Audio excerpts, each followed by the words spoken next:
Hello guys, Splicer here.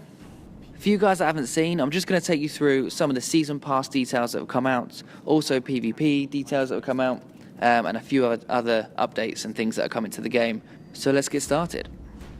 Ubisoft have announced that PvP will be coming to Ghost Recon Wildlands in a free update after launch. From what we've seen so far, it's going to be 4v4 in a tactical gameplay, sort of squad-based multiplayer. Like the majority of this game, it seems to be very dependent on squad-based multiplayer. So if you've got a good team with good communication, you're going to dominate in this PvP world by the looks of things, rather than having 4 random players that are matched together and then put up against a team that are all communicating and all work together and know what their sort of tactics are going to be. But it's good to see that the PvP is coming. Obviously we don't have a date for that yet, but it's coming for a free update for everybody that has the game after launch. So obviously I'd like to see it as soon as possible, but they haven't given us a date yet. It's also been announced that seasonal events and community challenges are coming to the game.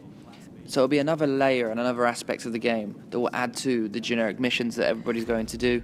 And sort of community challenges will be add a different aspect to the game, which might liven it up a bit more. Now there will be microtransactions in this game, which will be exclusive weapons, weapon skins, vehicle skins, that sort of thing. One thing that I find massively annoying about this is that it just seems like a way of Ubisoft getting more money. What I'd like to have seen is them bring in microtransactions, and then the money raised from that will be put into making DLCs and extra content, and then the season pass and paid DLCs will then get scrapped, and then it will be solely funded on microtransactions. However, we've got season passes, paid DLCs, and microtransactions all included in the same game, and it just appears that Ubisoft, once again, is just going for as much money as they can possibly get from this game. Now, Ubisoft also announced what's coming to the 2 expansion packs that are coming out. So the first one being Narco Road, and the second one being Fallen Ghosts. So in Narco Road, it sees you infiltrating 3 gangs, where you will need to then do missions within that gang to then gain the trust of the leaders, before then taking the gang apart from the inside out. So it's an interesting sort of concept, and it'll be a different aspect to the game once the DLC launches. Again, there'll be new bosses in this DLC, and new vehicles and weapons and that sort of thing. Once you've infiltrated all 3 gangs and defeated all the bosses, you'll then get to the final boss, which is El Invisible. And then the second expansion will be Fallen Ghosts, and that's based around your evacuation helicopter being shot down, and then you having to fight through the jungle and the wilderness to then take on a new group of enemies that are coming towards you.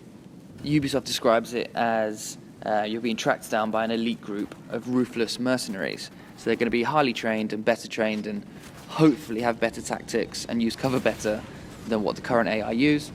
But I'm not going to hold my breath for that.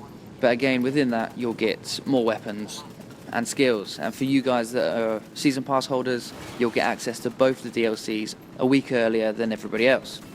But that's really it. I'm glad to see that we've got PvP coming. I'd like to have a date that I could tell you what it is, but we're just waiting on Ubisoft to announce that. But I'm sure you guys have got it arriving in the post, if not playing it already. But enjoy the launch, and I'll see you guys in the next video.